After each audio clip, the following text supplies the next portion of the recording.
So what he's actually suggesting here is that they force everyone to get vaccinated. Basically, if you're not vaccinated, you can't watch movies in the theater. That's his solution to this. They're going to expel anyone. That's a great way to get people into the movie theater. Restrict access. That's going to help movie sales. Real smart guy. Okay, let's have a look here. Unvaccinated Americans are being blamed for the failures of Hollywood. Mr. Reagan. All right, so there is this article on Mashable, this website Mashable, in which they've expressed the idea that because there are unvaxxed Americans still, people have yet to be vaccinated, those who are vaccinated, insanely, are terrified that these dirty unvaccinated Americans are going to infect them and they're going to catch COVID and they're going to die, and therefore they are unwilling to go to public events, including movies, and that is why apparently Suicide Squad has failed at the box office. Yeah, that's why. It couldn't be possibly because people just don't want to see that movie. That movie, it's such an ace, Suicide Squad. It's such a sure thing that there's no possible way that it could, that could ever do poorly, except for this problem with the terrifying presence of unvaccinated Americans. We are, ladies and gentlemen, the unwashed masses. We are not the sophisticated crowd that attends Barack Obama's 60th birthday party. We are the filthy peasants. This actually kind of pissed me off, right? Because I just think Democrats are so up their own asses about how amazing they are. Do you remember Mazie Hirono telling everyone that the problem with Americans is that they're just not aware of how intelligent Democrats are? And one of the reasons that was told to me at one of our retreats was that we Democrats know so much. That is true. And we have to kind of tell everybody how smart we are. She's right. I'm not aware of how brilliant she is. Honestly, Mazie Hirono is probably the stupidest person. I mean, let's just say there's some tough competition there in Congress for Mazie Hirono. You've got Maxine Waters. You've got Hank Johnson. I mean, Hank Johnson, I think, has to win the award for the dumbest politician in the history of the world. You all remember the time that he said he thought the island of Guam would capsize because there were too many people on the island. My fear is that the whole island will become so overly populated that it will tip over and capsize.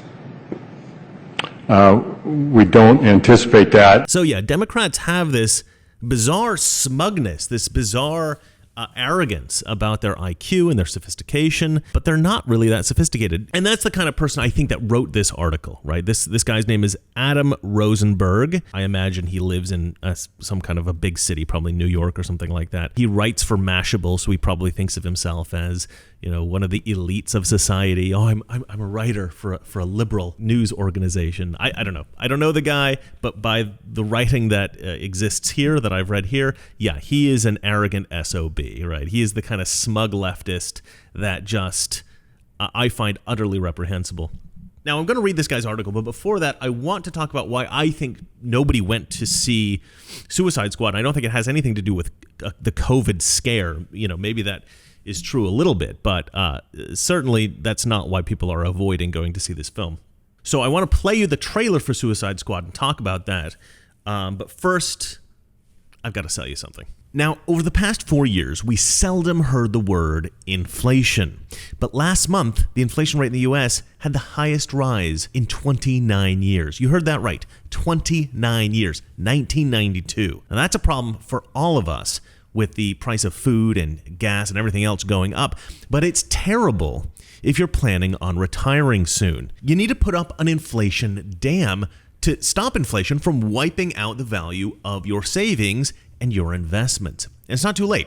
Noble Gold specializes in retirement planning and IRAs, so their team of experts, well, they're your first stop, and they make it incredibly easy to do so. Now, this month, they are offering a 1-ounce American Eagle solid silver proof coin with every IRA or 401k that you take out. And look at this box they give you. I mean, it's so nice. It's such a beautiful little thing, and then you get this little felt coin holder, and you open this beautiful thing up, and what do you got? Oh, yeah. This is honestly one of the best ones they've sent me. They've sent me several coins over the past couple of years to present to you guys, and I love this one. I love this one. Actually, Valeria is trying to buy a case for all the coins because she loves them as much as I do. We love these things. Beautiful. I love all kinds of American imagery. I love American history. So this kind of stuff, yeah, just a little touch of history sometimes, a little touch of Americana. I love it. So they're offering these solid silver proof coins with every IRA or 401k that's taken out. Now, not many people can relax when inflation is this high, but like thousands of others, with Noble Gold, you're going to be okay. Visit the website at noblegoldinvestments.com. That's noblegoldinvestments.com. All right, so this guy, Adam Rosenberg, he's got this theory that the reason nobody went to see Suicide Squad is because everybody's terrified of the unwashed masses, the filthy, yet to be vaxxed or unvaxxed or never to be vaccinated Americans like myself. We're so terrifyingly germ-ridden that you can't go to the movie theater or else, somebody like me is going to infect you with COVID and you're going to die. But there's a problem with this theory. And the problem is that I'm a huge fan of James Gunn, right? James Gunn made the film Guardians of the Galaxy, and I loved Guardians of the Galaxy. I mean, loved. I think it's one of the best movies in the past 10 years. A fantastic film. So I thought maybe he could redeem Suicide Squad, right? We had a Suicide Squad previously that was something of a train wreck. And I thought, well, if anybody can fix that, it's James Gunn. But nevertheless, I had no intention of seeing this film.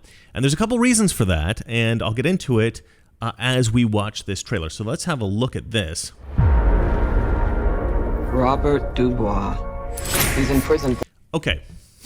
First thing, Idris Elba.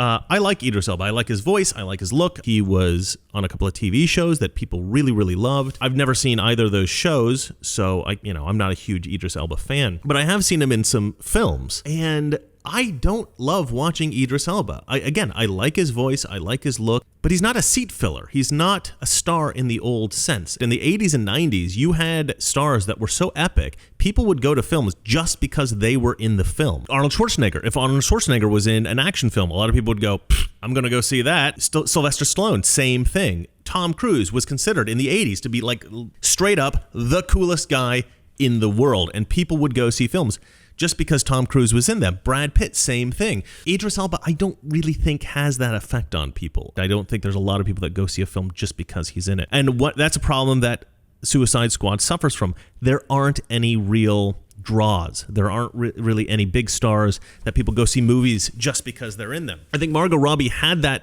potential. Margot Robbie is very beautiful, is a charming person, and actually as Harley Quinn, she does a great job, I feel like. I think the problem with Harley Quinn isn't the performance, I think it's the writing. Margot Robbie is so good as that character. People like to see her playing that part. The problem is people don't like to see her playing that part poorly written, I don't think. And so Suicide Squad was a big disappointment, the first one. And then you had the bigger disappointment of Birds of Prey, which was an absolutely abysmal film. I think it's one of the worst films of my lifetime. So, you have this track record of Margot Robbie playing Harley Quinn in bad movies. You have a previous version of Suicide Squad that was really a train wreck. People did not like that movie. And now they're doing a quasi sequel. Of course, not a lot of people are going to want to go see this. Of course this movie isn't going to do that well. Even bringing James Gunn on, people are still going to say, well, it's still a sequel to that crap Suicide Squad movie. And we're going to see another Margot Robbie Harley Quinn film. I mean, they're all so poorly made. Do we really want to put ourselves through that agony? I certainly did not. And there are other reasons why I think people didn't go see this film, but let's keep watching the trailer. He's in prison for putting Superman in the ICU with a kryptonite bullet. I'm not joining your Suicide Squad. We'll see. My court date is coming up. And Miss Waller said maybe you could help me out. You're flexing in my door! Everyone stand down. Miss Waller, I don't... Stand down! I wouldn't take such extreme measures if this mission went more important than you could possibly imagine. So this is one thing that I've always thought was a problem with these films, and I don't know why anyone casts this actress, Viola Davis. This is another problem with this film. This woman is an angry, smug, unlikable character. the character she plays, Amanda Waller is the name of the character she plays. She's essentially the cinema version of Lori Lightfoot. And funnily enough, she kind of plays Lori Lightfoot in this film. The character is very Lori Lightfoot-like. She's a real authoritarian abusing her power. It's pretty funny, actually. I watched this movie through, and I gotta say, I did not like it. I really didn't like the film. It did get incredibly high ratings on Rotten Tomatoes, both critically and audience review. But again, I don't know how real that rating is. But again, I did talk to my friend Matthew Kadish. He did love the film. I hated the film. I'm sorry. I really wanted to like it as well because there are good themes in the film. It's not an SJW film. There was this one kind of, it wasn't necessarily an SJW moment, but I feel like little changes were made in the process. So it's not an SJW story. Of course, all the villains are white men, obviously, except for Amanda Waller. She's essentially a villain, and she's a black woman. So well done, James Gunn, for being an equal opportunity offender in that case. Oh, and there is a Latino. There's a Latino villain as well. A couple, really. I mean, there is a lot of characters in this thing. One of the reasons I don't like this film is because there's just... they threw in like every kind of character they could possibly get. I honestly think there's 6 villains in this film. There's so many. And there's like a dozen heroes. Yeah, this movie was just full of unlikable characters. To me, it was not a good movie. A lot of people like this movie. I did not. Let's continue watching the trailer and I'll tell you what other reasons why I think people didn't watch this movie. More important than you could possibly imagine. Are you in or out? Good. Let's meet your team. Each member is chosen for his or her own completely unique set of abilities. I need to feel the raindrops on my head. Hey guys, sorry I'm late. Let's go number 2. Okay. Good to know. This guy, I think his name is Pete Davidson. Is this thing a dog? A dog? What kind of dog do you think it is, mate? I'm gonna go with Afghan Hound. Oh my god, is it a werewolf? This guy is a comedian. He's on Saturday Night Live.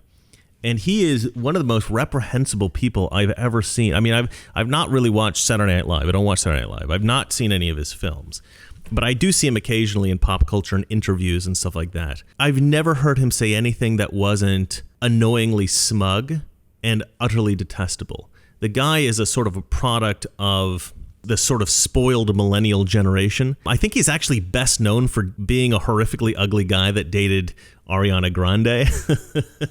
I've mentioned this guy before to people, and every single time I've mentioned him to people, they're like, isn't he that the ugly guy who dated Ariana Grande? That's how he's known, the ugly guy that dated Ariana Grande. And I think he also dated Kate Beckinsale. Like, he's been able to date these like very beautiful women in Hollywood despite looking like a microwaved potato. But the problem that I have with him isn't the fact that he's horrifically ugly. The problem I have with him is that he's horrifically ugly inside, right? He's a detestable person, and he talks about politics sometimes, and it's just painful to listen to. He obviously doesn't know what he's talking about, but he speaks with all this confidence as if he's, super smart. So I was actually surprised to see this guy in the trailer, and as we will see, he's in the trailer a lot. When I saw the trailer, I thought, why would James Gunn hire this guy? He's such a detestable person. He's not somebody that's a draw for audiences, I don't think. Then I watched the film, and he is the first person killed in the film, and he's killed spectacularly, and it's fantastic. Because anybody who hates Pete Davidson, who I think is pretty much everyone on the planet, will rejoice in that moment. James Gunn was very smart to do this, right? He brings this guy in, a couple other actors who I don't like, actually. They all get killed off in like the first 5 minutes of the movie,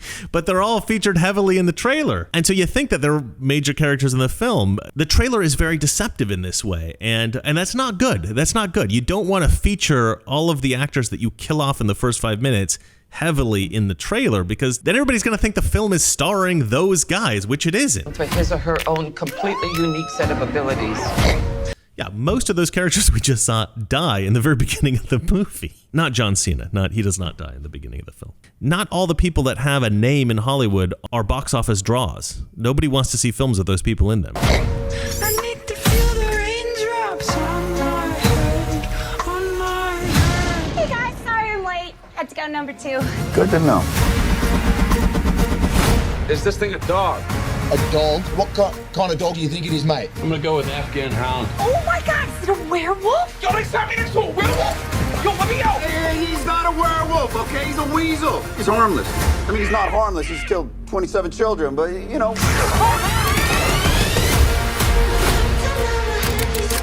Your mission is to destroy every trace of something known only as Project Starfish. Any questions? Starfish is a slang term for a butthole. Think there's any connection? No. No. All right. Let's get it. This is suicide. Well, that's kind of our thing. I'm a superhero!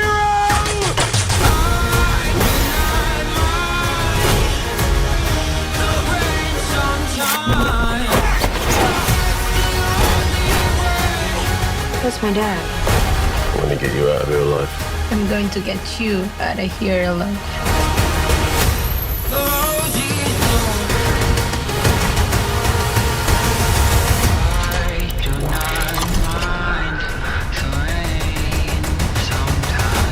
Ratatouille, what do you got? Bird. Now it.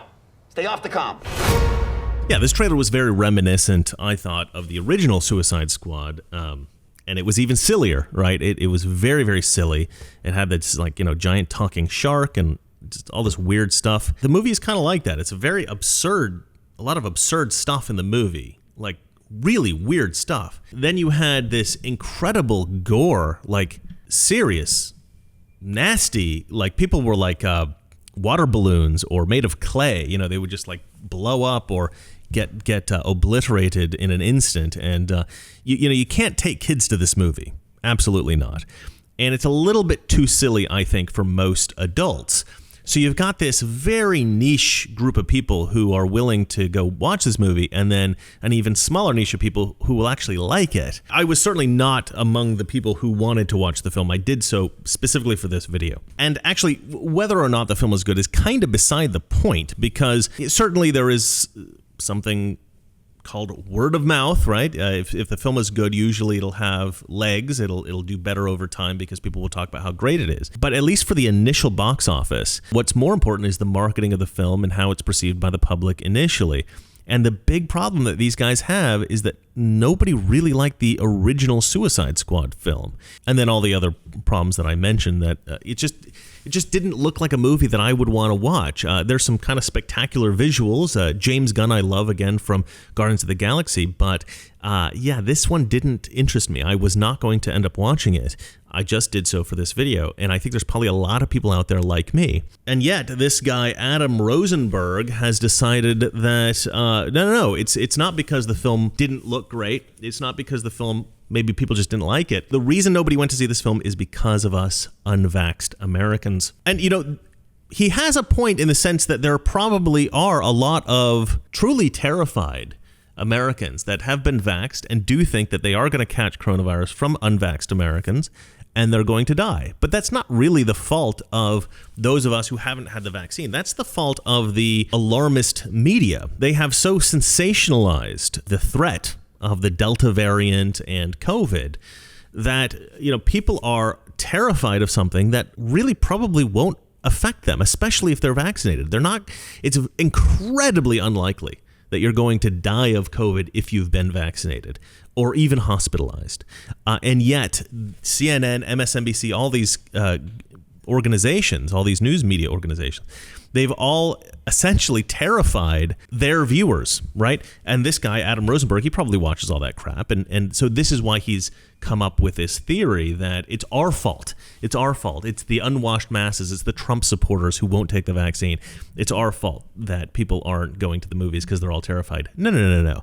They wouldn't be terrified if it weren't for people like you, Adam Rosenberg. It's people like you who are terrifying these, honestly, poor people who are getting vaccinated and don't realize that they're actually safe. They're fine. They're not going to die from COVID. They've been vaccinated. But you keep telling them, oh, no. You've been vaccinated, but it's those Trump supporters haven't been vaccinated, so they're going to kill you. No, we're not. Okay, you're fine. If I catch COVID, first of all, I'm probably not going to spread it to anybody because if I'm sick, I'm going to stay home. And if I'm asymptomatic, I'm probably not going to be able to spread it anyway. But even if I were to spread it, if you're vaccinated, it's incredibly unlikely you're going to have a severe reaction if you've been vaccinated. So there's almost no chance that you're going to get sick from me and die. But anyway, let's look and see what this guy has to say here and break it down. I can't say a lot about it because, anything you say about COVID on YouTube gets banned instantly, gets you kicked off the platform. So I have to be a bit judicious in what I say because, you got the authoritarians watching.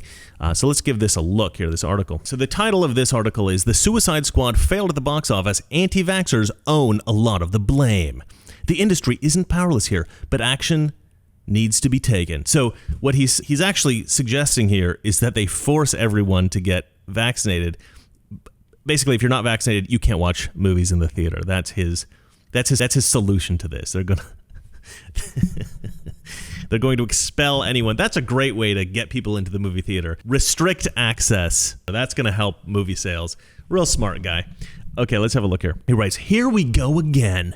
Just when it seemed like Hollywood was successfully creeping back into theaters, a resurgent COVID-19 is here to smack us back into the grim reality of a debilitating pandemic. The Suicide Squad, which opened Friday, earned around $27 million in North America, a low number for a star-studded DC superhero movie directed by Guardians of the Galaxy mastermind James Gunn, especially given the stellar reviews from critics and audiences alike." That's true, there were stellar reviews, which I don't understand. The plot was a bit of a mess. Nobody wants to go see movies with those people in the movie. I'm sorry, you didn't get any box office draw actors. We can't discount other factors that may have been at play, of course. The Suicide Squad started streaming for HBO Max's ad-free subscribers the same day it hit theaters, and it did quite well there. Yeah, well, there's your answer right there, you moron.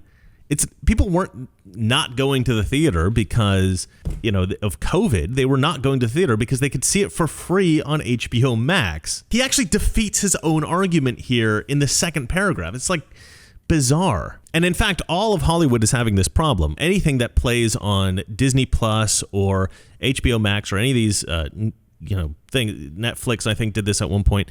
If you put a movie out streaming the same day you put it in theaters, it's not going to do as well in theaters as if you only put it in theaters, obviously. So, I don't know why anyone thinks that this is like weird that it got low box office. Of course it got low box office. He writes here, "Maybe some people were also turned off by the R rating." No, it's not just the R rating. It's the absurd amount of gory violence.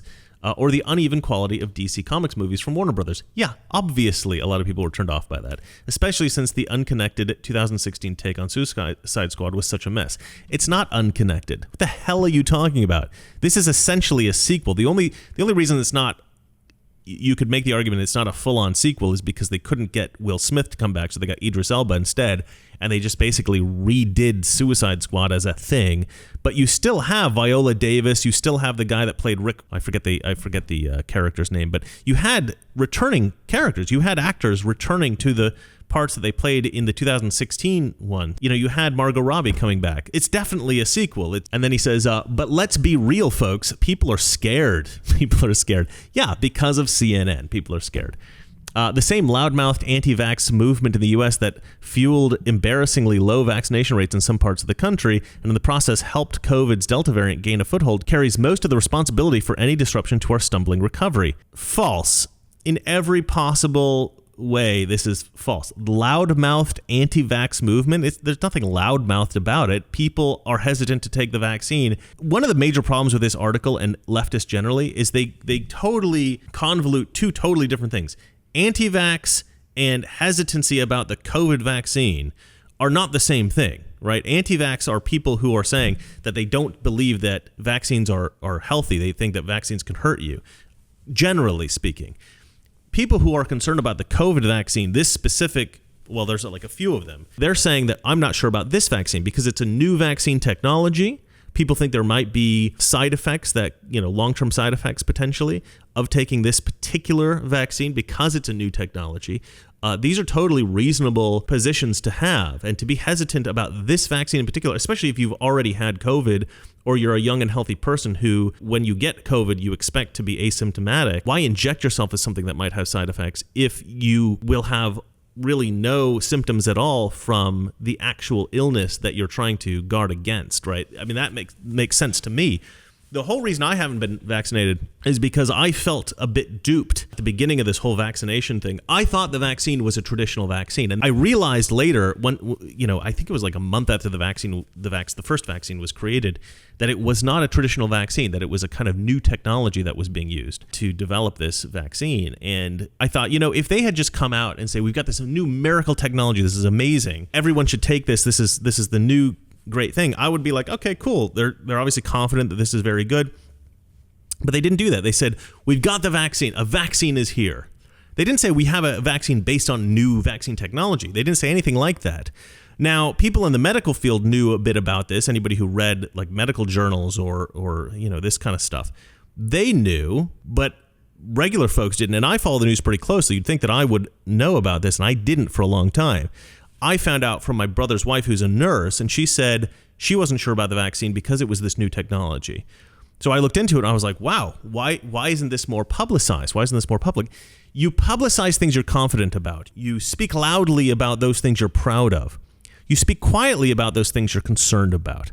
And the fact that they were quiet about this vaccine being a new technology, being based on a new vaccine technology, that I felt a little bit betrayed by those who had developed the vaccines and then those who were promoting the vaccines. And so I said, well, you know what? Let's let everybody else take it. I'm good. I don't want to. To me, that's a perfectly reasonable position to have. People might think that's awful, but if the vaccines are as good as they say, then you will be fine taking the vaccine and interacting with me, even if I haven't had the vaccine. If you're confident that the vaccines are amazing, you don't need everyone around you to take it. You just need to take it yourself. What was really awful, actually, is my doctor. I have a rheumatologist. Somebody asked me what a rheumatologist was. I posted this on Twitter.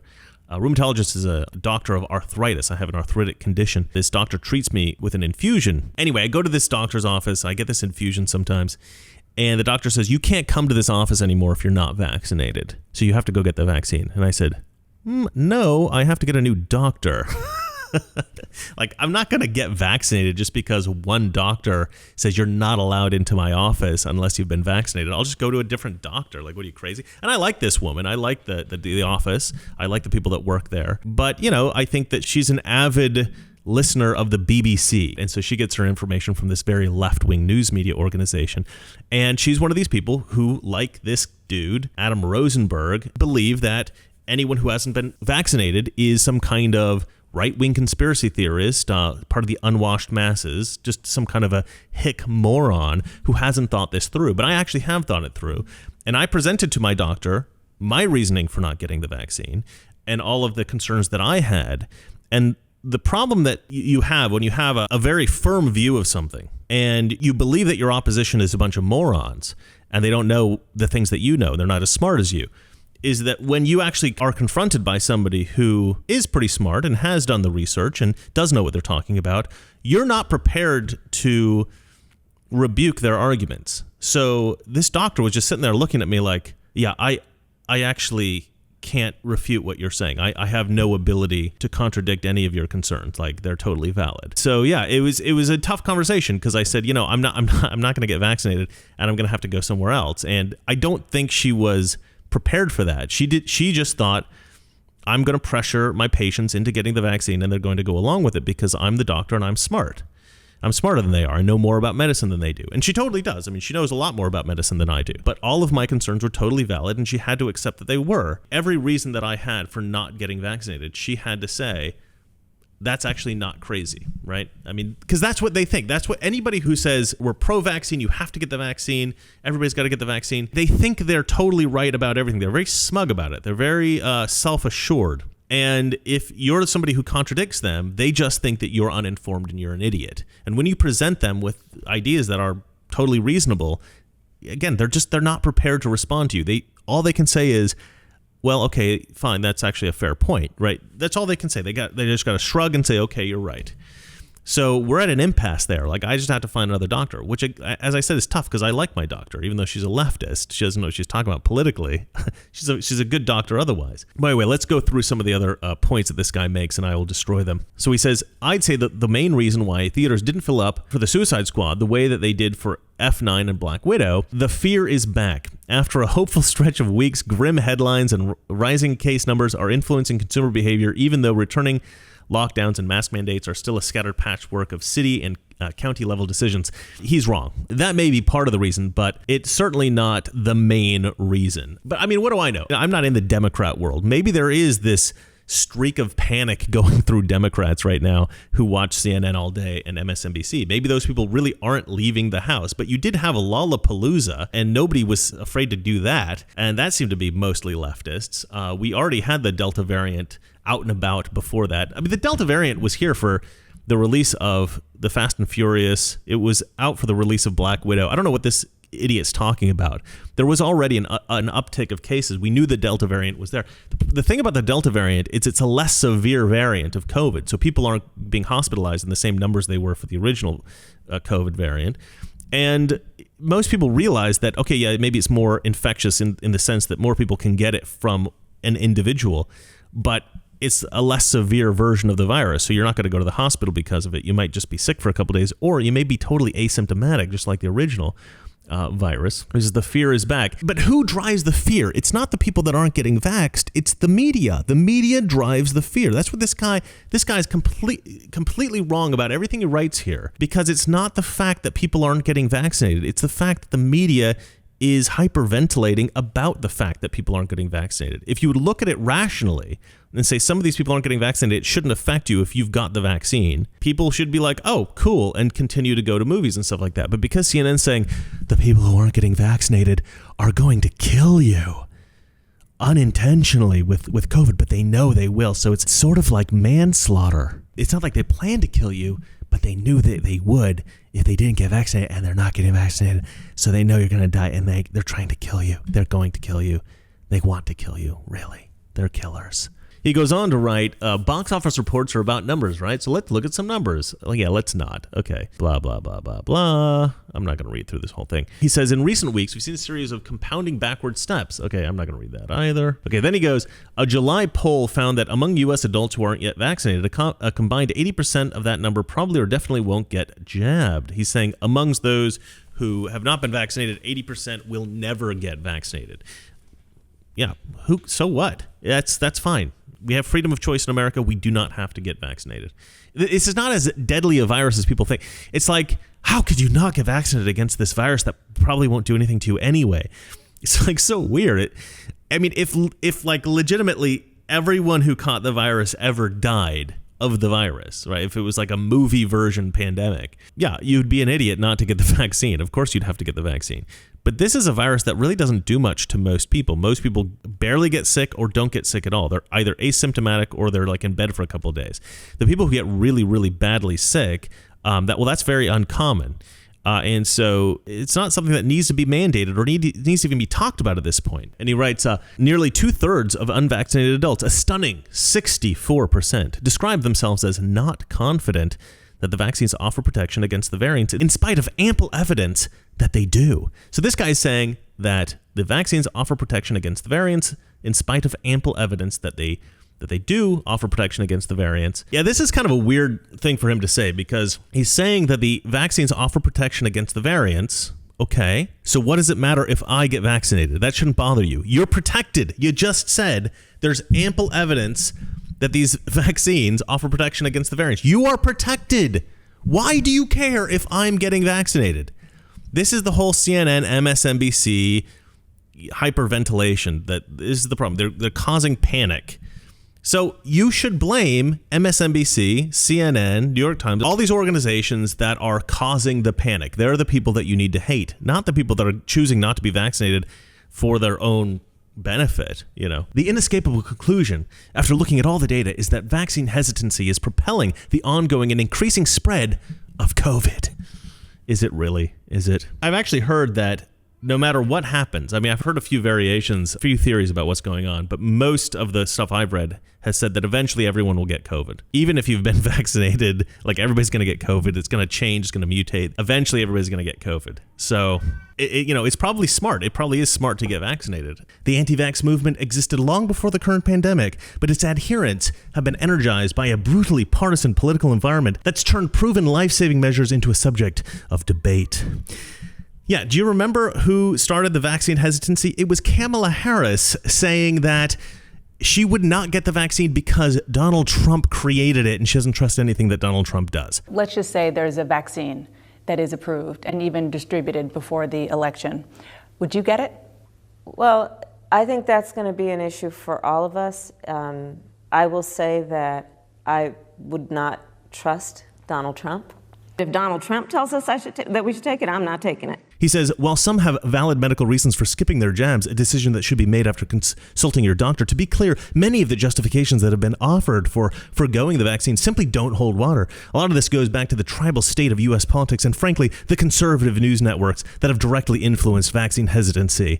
So he's saying, I guess maybe some people have good reasons not to take the vaccine, but, mainly it's Fox News and Tucker Carlson telling you not to get it. That's the only reason that people aren't getting it. Now, what he says, many of the justifications have been that have been offered for forgoing the vaccine simply don't hold water. I clicked on that link. It's a CNN article in which they go through and they talk about why people aren't getting a vaccine and why those arguments are like myths or false or something like that. But I read through the whole thing and they're not myths. I mean, having a concern about potential long-term side effects is totally valid. They say, well, usually vaccines only have side effects within the first 2 weeks or first 2 months or something like that. Yeah, traditional vaccines, but this isn't a traditional vaccine, so it doesn't apply. That rule doesn't apply at all. Secondly, they say almost always appear in the first 2 weeks or first 2 months. But that indicates that sometimes there are long-term side effects. So what the hell are you talking about? Yeah, almost always sounds great, unless you're one of those people who isn't in the almost always category, right? If you're in the almost never category, then you're screwed, huh? But also, it's a new vaccine technology. It's not a traditional vaccine. None of these vaccines are. I think the Johnson & Johnson one is closer to a traditional vaccine than the others. So if you're worried about that, maybe take that one. Yeah, it's not conservatives. All right, it's not just conservatives that have this vaccine hesitancy. Certainly, it's a lot of conservatives, for sure, because, the Biden administration has turned this into a partisan issue. And a lot of people who are somewhat rebellious type conservatives, libertarians and stuff like that, they don't like stuff being pushed on them. Certain people who say the don't tread on me types, they don't like being told what to do. And they certainly don't like to be called morons for not doing what the federal government has dictated that they do. And so there's a lot of people who are, I think, out of spite not getting the vaccine. And so the Biden administration really is to blame for that. When you basically say, if you're an unvaccinated American, you are committing some kind of genocide or you're an idiot. They're like, oh, you know what? Here's an idea. Go to hell. I'm not going to listen to anything that you say from now on because you haven't shown any respect to me. Screw you. I'm not getting the vaccine ever. So you've actually kind of hardened people against getting the vaccine by mocking them and ridiculing them and telling them that they're wrong and that they're stupid and all that kind of stuff. The Biden administration, came out when when Biden was first elected. He said, "I'm the great unifier. I'm going to unify this country." Yeah, you've done a hell of a job, Joe Biden. Well done. And of course, it's not really Biden, is it? It's the Biden administration. But he goes on to write, "It might seem odd to put all this weight on a single blockbuster comic book movie, but really, that's the point here. When we fail as a society to seize on the opportunity that could have cut off a rampaging pandemic, it's all the little things and experiences like the much hyped movie you really want to see that suffer." I'm not sure this is much hyped. I mean, I was obviously much hyped by Warner Brothers, but I don't know if it's much hyped by anybody else. With any luck, Hollywood and the theater exhibitors both will heed the lesson of the past year and a half and act early. The industry is hardly powerless. Mask requirements are, of course, a no-brainer, but theater chains could, and absolutely should, also move immediately to institute vaccine mandates with proof required for all attendees instead of relying on local officials to make that choice for them. So his solution is exclude a significant chunk of your movie-going public in order to get more people in the theater. This guy is, first of all, an idiot. And secondly, he wants to use fascist tactics to ensure that what he wants to happen happens. You know, this is such a Democrat. This is like such a perfect example of what Democrats like to do, right? They don't understand the incentives of the market system, and they want to destroy capitalism. They're like, you know what's a good incentive? Cutting off your fingers until you submit to my authority, right? Until you comply. It's like, well, we don't want to force you, right? But if you want to keep all of your fingers, you should really agree to do it. It's like total mafioso tactics, right? It's like, oh, you want to have a life in which you can be free to go out of your house and do things? You can have that privilege if you simply comply. I mean, it's like a dystopian nightmare, right? The left are a bunch of fascists. They're the fascists that they're warning each other about. They're like, oh, you know what? The Republicans are all fascists. They're going to force you to do things you don't want to do. They're like, you know what we should do? We should force those conservatives to do things they don't want to do. Yeah, totally. Let me continue reading. There would probably be some anger. Now he's talking about if they force everyone to get vaccinated or they can't go watch movies ever again. He says there probably would be some anger, but so what? The anger's already here, and things are getting worse all over again. Vaccine holdouts, particularly the ones that are operating in bad faith for political reasons, okay, those people don't exist, right? Nobody's not getting the vaccine because of some political partisanship. People aren't getting the vaccine because they genuinely think that it's bad for them, or they don't think it'll be good for them. In my case, I don't necessarily think the vaccine's going to be bad for me. I just don't think it's going to be good for me. And there's a small chance there can be some kind of side effects, and I don't want those side effects. I don't want to have anything injected in me that I have agreed to do and then have some kind of negative effect from that. I would much rather be infected by something I have no choice about. I would rather have the infection come get me. I have a choice about the vaccine. I do not have a choice about COVID. If COVID hits me, COVID hits me. I also think I may have had COVID. Now, I was tested for antibodies. I didn't have the antibodies, but they say that after a certain amount of time, the antibody test doesn't work very well. So it can miss the antibodies that you have, right? The antibodies dissipate in your body after a while. So it's possible I had it very, very early on. I was asymptomatic, didn't know I had it, and now I have a natural immunity. I don't know, but that's a suspicion that both Valeria and I have, because we traveled a lot during the pandemic and we didn't really take any kind of protective measures. We didn't think that that COVID would affect us that much. And so, we flew on planes all over the place. We visited, we went to parties, we did all kinds of stuff. We went to like illegal rooftop parties in New York. It was like lots of fun. But we never caught COVID. There was nothing. Like, we never got sick at all. So, I mean, I don't know. Maybe we got lucky. I don't know. But we suspect maybe we have a natural immunity. Maybe we had COVID early on. We don't know. He writes, vaccine holdouts, particularly the ones who are operating in bad faith for political reasons, which, like I said, don't exist, they aren't going to get their jabs until it's painful for them to go without. Exactly. Right. Yeah. This is what I'm talking about. Cut off the person's fingers until they comply. For everyone's safety, it's time to stop catering to that crowd and time to start forcing people to face the reality that reckless behavior has consequences. Yes, reckless behavior. How dare I act in my own best interest? Reckless behavior. I'm endangering everyone who's been vaccinated by not getting vaccinated. You've been vaccinated. You're good. You're fine. What I'm doing, I don't think is reckless. I think what I'm doing is the right thing. If you think it's reckless, that's on you, buddy. You don't need to become an authoritarian because somebody disagrees with what they do with their own body. I mean, isn't that your thing on the left? My body, my choice. What happened to that? It is astonishing how far the left has gone from being this party where they espouse the virtues of liberty and independence, which they used to do like in the 90s. And they've completely gone 180. Now they're for no one has a choice about anything. The government must dictate everything. Or in this case, major corporations. He wants major corporations to decide what freedoms that you're going to be able to have as a human being in the world. You no longer are allowed to purchase their services because you don't have the medical history they want you to have. I mean, this is really getting into authoritarianism, to a level that is, I mean, it would be laughable if it weren't potentially possible. I think that this could actually, what this guy wants to happen could actually happen, because there's so many people now that are so indoctrinated into this idea that conservatives need to be controlled that they are willing to go along with this and try to start controlling society in these ways. It's getting kind of scary. And of course, he writes, for everyone's safety. And that's the thing that Democrats always say. It's like, it's for your own good. It's for your own safety.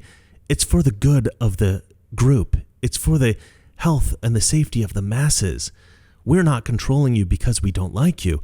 We're controlling you because we love you. Everyone must comply. All right, so let's see here. And he writes, that's why we can't talk about the Suicide Squad falling short of the box office without talking about COVID. 2, for any other factors that may have influenced the weak opening, we can't ignore the critical role of anti-vaxxers. No. People who didn't get the COVID vaccine are not necessarily anti-vaxxers, you effing moron. I mean, that's not an indication of being a moron. That's an indication of being a liar. He knows that's not true. He's being disingenuous here. He's trying to influence people to believe something that is not true at all. I mean, maybe he believes it. Maybe he is a moron. I don't know. I think he's a bit of both. I think he's a liar and he's a moron. Moving on. We can't ignore the critical role anti-vaxxers have played in sending U.S. society hurtling once again into the dark abyss of a resurgent and rampaging pandemic. He's so hyperbolic. It's so funny. You know what's funny about the word hyperbole, right? Is hyperbole. We all call it we always say hyperbole, right? I think in Australia it is hyperbole. We say hyperbole, so if you say hyperbole, people laugh at you. But I think that in Australia it is hyperbole. Maybe I'm wrong. My Aussie viewers can tell me if that's true. But yeah, if you say hyperbole in America, we will laugh at you because we're like, it's hyperbole, you idiot. But I don't think that's true. I think in Australia you can say that. So anyway, that's it for me. I am very irritated by this total loser degenerate who wrote this article. I did not like the Suicide Squad film, even though I really, really like James Gunn. To me, it's a shame. I mean, maybe in 20 years I'll look back, people look back at that film and say, you know what, it's a stupid movie, but it's just a bunch of good fun. But I don't think so. I think it's a bit of a mess. I think people who today watch it, I think in 10 years will watch it again and go, why did I like this movie? This is pretty bad. I like James Gunn. I think he can do a great job when he's in certain instances. In this case, I don't know. I think he wrote the film too quickly. He just made the film too quickly, and he didn't think through some of the stuff. And there's too many characters. The trailer featured Pete Davidson too much, and very happy that James Gunn killed him off in the first 5 minutes. But yeah, I wouldn't say it's a disaster of a film, but it just wasn't. It wasn't a great movie. I think it was more or less just as bad as the first one. I don't know. Maybe I'm a minority in that case. If you've seen Suicide Squad and you totally disagree with me, feel free to call me a complete idiot in the comments section. Tell me that I have no taste. Tell me that I have no heart for not liking Rat Girl. You can tell me all those things. And honestly, I don't necessarily think any of the actors were bad, except for Pete Davidson, obviously. Like Rat Girl, I think she could probably be a great actress in other projects. I just didn't like her in this. The combination of that character and that actress, I think, was bad. Maybe if they'd cast somebody else, I might have liked it. But I don't think she was particularly well written.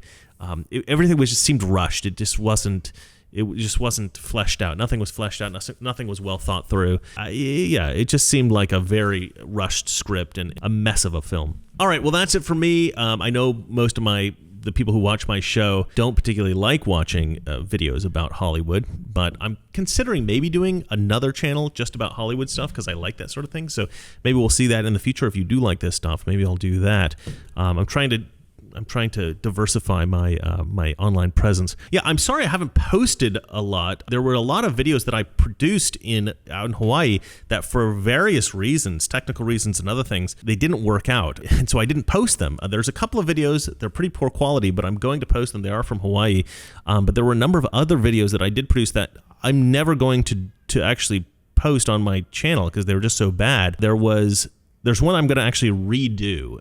I did it for my Mr. Pagan channel, and I'm going to redo that one. I'm going to post that probably later this week. But anyway, I'm trying to post stuff. I'm trying to get back into it. I had a little bit of time to step back and look at the whole political situation and try to just think about it from afar. And I do have some new insights, new ideas about everything that's going on. So look out for my new videos. I'm going to be posting quite a lot for the rest of the month and next month. I'm going to be posting quite a lot of videos because I have a lot of new ideas. I've got a big list of stuff that I'm going to start producing. So I'm going to be working pretty hard every single day. So I will see you guys more often. Hopefully you guys will be checking out my shows. Hopefully you guys get notified. I don't know. I mean, I think I'm getting so few views these days. I think YouTube's really smashing my channel. But I love everybody who watches my show. I love you guys. I thank you so much for watching. I don't actually show my appreciation enough to my subscribers and to the people who do happen upon my show and watch all the way through. So if you have seen the show all the way through, thank you for sitting with me, and I will see you tomorrow or the next day.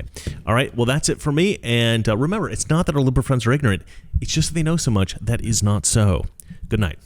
President, in talking about the continuing recession tonight, you have blamed mistakes of the past, and you have blamed the Congress. Does any of the blame belong to you? Yes, because for many years I was a Democrat. We're at war with the most dangerous enemy that has ever faced mankind in his long climb from the swamp to the stars.